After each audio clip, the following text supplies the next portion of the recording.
என்ன அப்படி ஒரு வைகாசி மாதம் ஒரு கூடுதல் ஸ்பெஷல் அப்படின்னு பார்த்தீங்கன்னா வெள்ளிக்கிழமை வருது. வெள்ளிக்கிழமை ரிஷபம், வைகாசி ரிஷபத்தில் சூரியன் என்ட்ராகிறாரு. ரிஷப வீடுனா சுக்கிரனுடைய வீடு.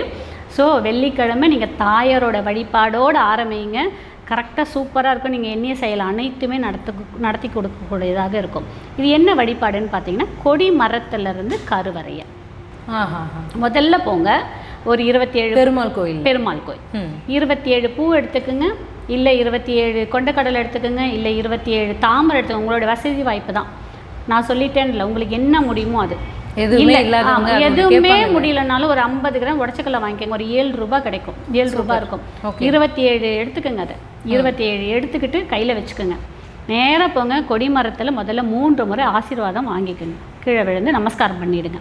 பண்ணி முடிச்சுட்டு அதற்கப்புறம் 27 முறை கொடிமரத்தை ஒட்டி கருவறையை ஒட்டி 27 முறை சுற்றி வாங்க. ஒரே ஒரு நியாயமான கோரிக்கை தான் வைக்கணும். நீங்கள் பாட்டு நடக்க முடியாத கோரிக்கைலாம் வைக்கக்கூடாது.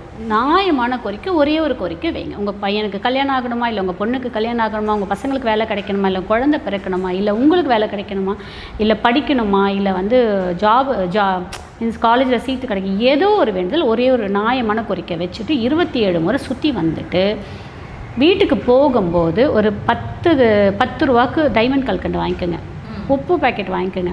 முடிஞ்சால் வெத்தலைப்பாக்கு வாங்க முடிஞ்சால் வாங்கிக்கோங்க. பால் பேக்கெட்டு வாங்கிக்கோங்க. முடிஞ்சால் இதெல்லாம் இல்லைன்னா வெறும் டைமண்ட் கல்கண்டு உப்பை மட்டும் வாங்கிட்டு போய் உங்கள் வீட்டு பூஜை அறையில் வச்சுட்டு நீங்கள் அங்கே கோவில் என்ன வேண்டுதல் வச்சிங்களோ அதே வேண்டுதலை உங்கள் வீட்டு பூஜை அறையில் வச்சுருங்க.